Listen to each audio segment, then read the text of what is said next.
everyone. Welcome to another edition of So I Married a Mennonite. My name is Kristen Herzog, and I'm so excited for this episode because if you are a history buff, you are in luck. I am here with Thomas Weaver. He is a local historian of sorts, yes? Do you consider yourself that? Somewhat. And what are we going to be talking about today, Thomas? We're going to be talking about the history of the Mennonite Schoolhouse, which we are in front of right now. Cool, cool. Now, is this the original schoolhouse here? This is not the original schoolhouse. This schoolhouse was built in 2019. Okay. What was here before that? There was a similar schoolhouse here prior to that. Do you have any idea how old that was? The exact date is not certain. If we go back, checking the maps, we can see the 1842 map does not have a schoolhouse listed here. The schoolhouse does not show up until 1851. So we're talking a long time ago. And do you know anything about the early years, like what was going on here at the schoolhouse? Was it public? Was it private? Was it Amish? Was it Mennonite? What do we know? First, we would need to go back and understand the history of the common schools here in Pennsylvania. Okay. In colonial times, the school system consisted of pay schools, subscription schools. What is a subscription school? Subscription school would be where individuals had to pay for their schooling. There was no free schooling up until 1830. In the 1830s, 1834 approximately, Pennsylvania governor was George Wolfe, and he initiated the free schools. At first, there was quite a bit of resistance to that, mainly in southeastern Pennsylvania, namely Lancaster County, because of the Pennsylvania German-speaking people here. Some of the reasons they did not want the free schools or the public schools is because they already had established school systems here. If Lancaster resisted, when did that change for Lancaster? West Earl Township, in particular, made the switch in 1847. That's our township. That is our So township. this was like the hub, the hotbed of drama. So it's quite possible when this school was built, it was always a public school. Obviously, this was very much a community school and really was public school up to somewhere around, we were saying the 1960s, I think is when it changed into. Is that right? I have no information. We're going to find out when we open these this up. is a mystery. It's right here. This is a mystery in these envelopes. This is where the money is, guys. This is the envelope of truth. Was the Metzler One Room Schoolhouse coming off of our land, from our ancestor, or from our neighbors? We don't know. We don't know. Thomas, would you like to open this precious envelope?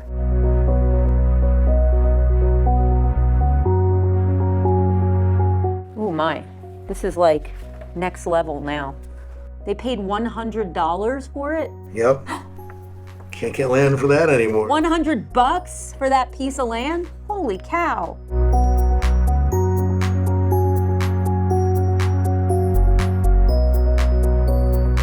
Shouldn't this stuff be in like a museum or something? Yeah, you think, but it doesn't. So we don't know. We're not getting anywhere. Maybe it was built in someone's land and maybe not deeded off. That could be a possibility too. What do you think, Thomas? It's entirely possible that we have the date completely wrong. The schoolhouse may have existed on there by the Plain community or by the local community prior to being established by the common school movement. It could be, yes, it could be older than what we realize. And it's entirely possible that the school was older than we realize because the 1851 map has the school, but not the church. It might have been the cartographer's mistake. This is also from 1964, so this would be when the school changed from a public school to a private school. These would have been the school trustees of the school board of West Earl Township, directors of the common school of said township, by their deed dated May 13, 1862. But we know the school's older than that. We know the school is older than that. Another thing to remember, when the common school movement went through, they would have quickly built schools to accommodate that. Just a small, usually 20 by 22 feet. And then as time progressed, they would have torn that away and put a more substantial school there. So it is possible. Maybe there's it was wood structure. That's possible. That they used that until 1862 and then they tore that away and put the brick building there. So what did we learn here? We learned it's 1964. That's what we learned. We learned that 1964 was when it went from a public school system, and it was sold to the Plain community, right? That's right.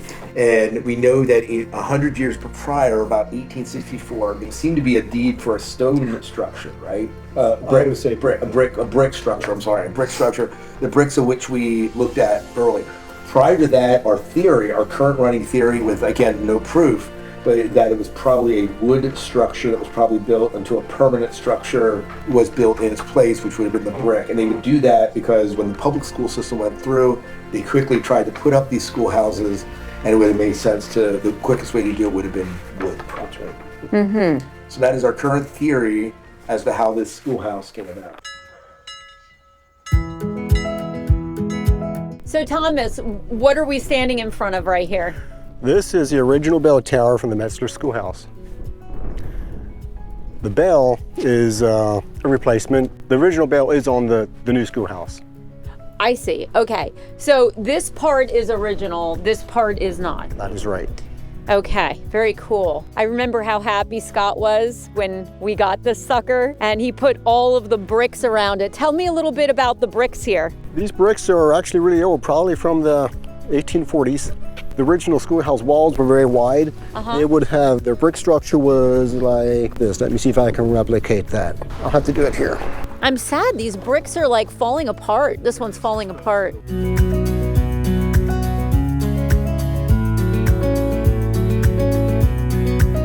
They're all rather interlocking. That would have made a stronger wall. That's right. Is this then the width of the wall? This would have been the width of the wall. Oh my word. I don't know if I knew that. There would have been 3 bricks thick. So do we know where the bricks were actually made? Like, is it, I assume it's local. Somebody locally made them, right? Up until a certain point, all the bricks used in this area would have been trucked up from Philadelphia. These in particular, I do not know when they stopped that.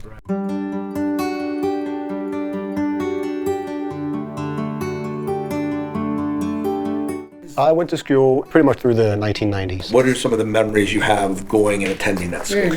My earliest memories, of course, are the old wood floor. I loved the old wooden floor. The teacher on warm spring, fall mornings, the teacher would always open the doors and the windows and let the breeze blow through. And I remember how the sunlight used to gleam on that old wood floor. Wow. That really That's a good one. That always stuck in my mind. Yeah, it's a great picture too. When they demolished the schoolhouse, I asked permission to salvage the old wood floor. And did you? I had that, yes. You had the whole floor? I had the floor. What are you doing with the floor? I installed it in my barn. I have a finished out section in my Yes, barn. that's what's up. Oh, Thomas. there you go. So wait to preserve a little bit of That's the history right. there. Wow, that's awesome. That made That would such be a cool made picture. such an impact. It really speaks to your love for history and your love for the community, you know? When you were going to school at Metzler Schoolhouse, was it all exclusively Old Order Mennonites? And if so, how did that change? Because today, there is almost equal parts Old Order Amish and Old Order Mennonites. Everybody's driving a buggy, everyone's going to the 8th grade, but something had to have happened within the community that it became about 50%, give or take, Amish also. Yes, and that's simply because as the Mennonite families grew older, they sold their farms, and the Amish would have bought the farms, and now their kids are attending. Do you ever feel like there's like weird vibes between the two? I mean, like I know that Old Order Mennonites and Old Order Amish don't marry. Right. Maybe, I'm sure it's happened, but it's certainly not typical. Is that ever an issue in the school system? Not as a whole. They both come from the same culture, basically, so to speak, you know, so there's so many similarities. Would have the Amish at that time period gone to their own school? No, they would have attended the Mennonite schools, just... So it's just that there were so Yes, few Amish. That's right. Wow, like quite a few actually. I mean, if you walk up there on a regular day, you're gonna see just as many Amish scooters as you are going to see Old Order Mennonite bicycles. And that tells you the demographic of who's in that schoolhouse learning. Even right now, they have 2 Old Order Amish teachers. What was your favorite subject in school? I didn't really have a favorite subject, but I did have a worst subject, and that was math. Oh yeah. I was not fond of math. I feel your pain. My son would love you. Yes. Because he hates math. So. We are not a math family. Well, this guy is. I'm a little bit more math than the rest. You attended there, you graduated 8th grade, right? That's right. And then somewhere after, I guess, were you in your late teens when you were asked to be a teacher? I was actually in my low 20s. Low 20s. So Wow. you didn't say, hey, I want to be a teacher. Explain how the process was that you ended up teaching at Metzler's One Room Schoolhouse. I had an interest in the medical field. So I actually started teaching first aid and CPR for the American Red Cross.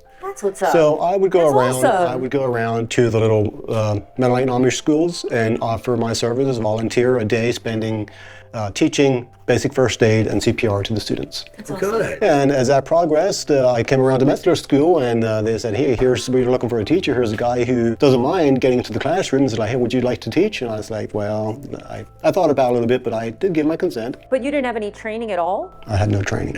Did they train you when you agreed? Yes. Where did you go for that? There's local teachers meetings. They have classes where they come together, all the experienced teachers, and they have like I think it's like a 4-day class. Wait, hold up, time out. You went to school for 4 days and then they put you into a schoolhouse as a teacher. Yes. Did you feel prepared? No. But then you have to understand how our system works. Okay. Students are expected to learn by themselves. The teacher is more or less an overseer. Yeah, like, As a guide. As a guide, Kind of yes. guide. Yes. Wow, so that's very different than the way I teach as a teacher. how so? Well, we're expected to give instruction and to guide and direct, but but it's less. Here's something you need to do. This if you have questions, ask me. It's less, which is much more what theirs is. You have to remember you have one class. You have one grade. I had all 8 grades. Oh my word. So of course the lower graders need my attention. The upper graders, they can read, they can figure it out themselves. If they have any questions, that's what I'm there for. I will answer their questions. How challenging for you was that going in? It was very challenging because when I was going to school in the 90s, we still had textbooks from the 1930s. What? Math textbooks from the 1930s. Yeah, well, the question How does is, that apply? Like, how does math change? I mean, Not a whole lot. 2 plus 2 Maybe now the equals math, 4, maybe. you know? We did not have equations, proportions, or algebra. So those were things I had to learn on my own, which I learned by studying evenings and weekends. So in order that I could teach that lesson the following week. You were learning along with the kids. I was along the way. learning along with the kids, yes. So you thought you ended your education in 8th grade. I did not end. Okay, I have 10 questions, maybe 20. How do you deal with things like classroom management, rebellious kids, dealing with, a kid with a learning disability or a mental handicap? Like, how do you know with only 4 days of training, how do you know how to handle that stuff? There's teachers on call that will answer questions for beginners. Yes, you have phone numbers. So you have, like, Everything else is mentors, basically common sense, figured out, yep. Wow. And as far as the special needs kids, they would not be attending a regular schoolhouse. They would go to a school that specializes in special needs. One thing I really admire about plain people is that there's really good critical thinking skills. Think about it. They're always trying to figure stuff out. They're super successful. They make good money. There's, I'm painting with a broad brush. Painting joke, get it? Painting with a broad brush. Okay. Yeah, for those who don't know, Thomas. And I don't know about the good money. He's a painter now, so no, but He's questioning the good money part of the painting, though. To say, a public school teacher like myself, I look at it and say 4 years, and I go in and it's hard for me. He goes in with 4 days. Like the bulk of what I learned in school was to actually just be in the classroom. That's the best way to learn it. And so I get it. It seems a little bit weird, and I'm not advocating that teachers shouldn't go to 4 years of college. Yeah, of I'm just course. saying that it's a different culture. it's a different culture and it works differently. Talk a little bit about classroom management. Managing eight grades of students and behavior. How did that work? Yeah, Or did how you does that have did work? you have behavior problems? Yes, kids are kids. Right, exactly. But again, you got to remember that most of these kids come from families where they were taught discipline from a very early age. They are expected to listen, and they are very respectful kids. That's amazing. We had- What are we doing wrong in our culture? We had Seriously. very few issues with. So they didn't talk back to the teacher. No. Yours feels too long and yours feels too short to me. Like, what is the right amount of training for a teacher? What is that? I don't know if there's a number you put on it. Let's talk about some of these pictures. These are pictures from when you were a teacher, right? These two would somewhat go together. They were taken from the back of the classroom, or the south side of the classroom facing north, facing the blackboard. And then these pictures are, This was taken 2 years later, and this is back. facing the south, the back of the classroom. and then these are some of your students in there from that time period. That's right.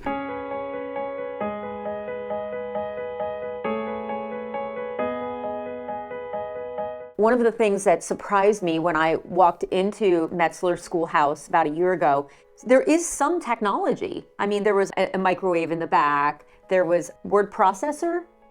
or something? There may have been a photocopier, and yes. a fax machine, maybe. How do those things change? Like, is it a slow evolution? Who gets to decide that? I guess you would say it's selective technology. We're very selective in what we accept. And who makes that decision? Is it the teacher? Is it the board? Is it the... Usually the church guidelines define what we have. Huh. Has it changed at all since you were in school? Of course, some of these... Well, there was no fax machine. No like, somebody had to make those but decisions. even the copier, we didn't have a photocopier like we have, but we did have an old duplicator. The round one? Yes. So wait, what's a duplicator? Well, so you would... I don't know. It was a round thing. It would almost be like hand copying stuff in a sense. Ours was a little bit more modern than that. Ours was probably from the 40s or the 50s.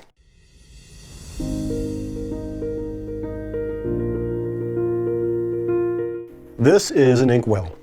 If you will look at the desk, the old desk from the Metzler Schoolhouse, you will see that each desk had a hole in it. So those inkwells would have had sat back down in that well. And there's little holes there. Hole. Yep, they have a metal stopper in there to stop the...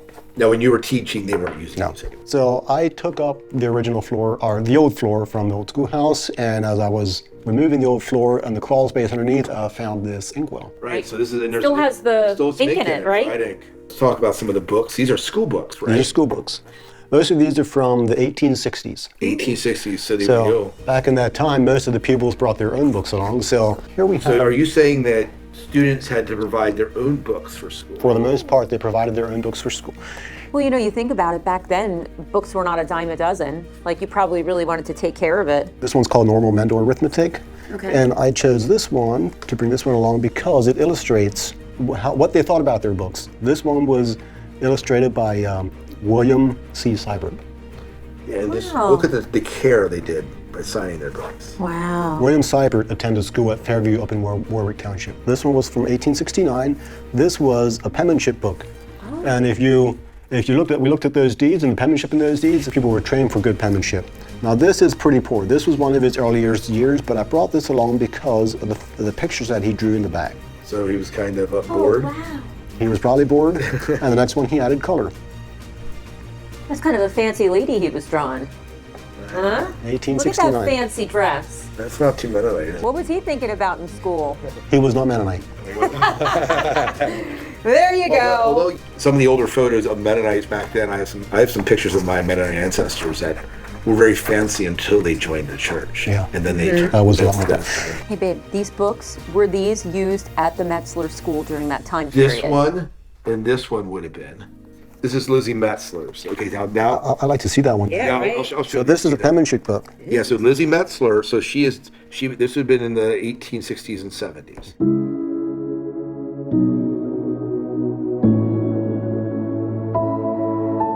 Here's What an is interesting. this gentle thing right This here? gentle thing, if I am correct, it may have been used as a rod of discipline. It is a leather strap from a horse's harness. My word. So, It's the same sort of thing. big. It's the Look how same sort of heavy thing. this is. Same sort of thing we use in our schools these days. Oh yeah, right. so how this got under the floor in the crawl space, I don't know. Is it possible when they were building the schoolhouse, a horse's harness tore and they discarded it in the crawl space? Or is it possible that the teacher used this to discipline and maybe some student knew he was in for a licking and he hit the strap? That's what I would have done. That's what I would do too. I'd be like, I'm not getting All right. my butt So whooped. this strap was found when they were tearing down the school. So it was a public school at this time. Yes. Check out these two girls with the 1920s bobs going on. They look at these two girls in comparison to all the others. Yeah, so it wasn't just a Mennonite school No, at the time. I mean it's an 85% majority were plain. It was open to everybody, I guess, in the area, right? Oh no, there's my grandmother, What? How did you miss that? Arlene Boot. Oh yeah, totally. That's her face. So it's pretty amazing that Scott is literally 2 generations removed from an education in the 8th grade at the Metzler's One Room Schoolhouse, and just how much has changed, you know. Scott has a master's degree, and in 2 generations where education beyond 8th grade was the norm, it's pretty striking, the change, the evolution in such a short period of time. Looking at his grandmother in this 1926 photo is really amazing to think about. for 150 years of my ancestors, they've gone through a one-room school system and have made a life for themselves with the education they had, and were able to move forward and help society progress forward, especially in this area. And the one-room schoolhouse, I think what's amazing in conversations with Thomas is the one-room schoolhouse is still doing that today. You still have a strong work ethic coming out of the Old Order Mennonites and Amish that go there, and they're still doing incredible things with an 8th grade education. I think it's easy in modern society to look down on that because, they only have an 8th grade education. And here we are with a high school education, with a 4-year college degree, with an 8 years of college. Yet these people are still doing incredible things with an 8th grade education. And thriving. And I think it's kind of amazing. If you enjoyed this episode about the Metzler's One Room Schoolhouse, and you're interested in more history of the Mennonites or of this area, check out our episode on what happens when we discover a fireplace next to my toilet. Yes, I really said it out loud. And you can check that out in the episode that you see here. Thank you so much for joining us. And remember, if we don't learn from history, we don't move forward. Take care.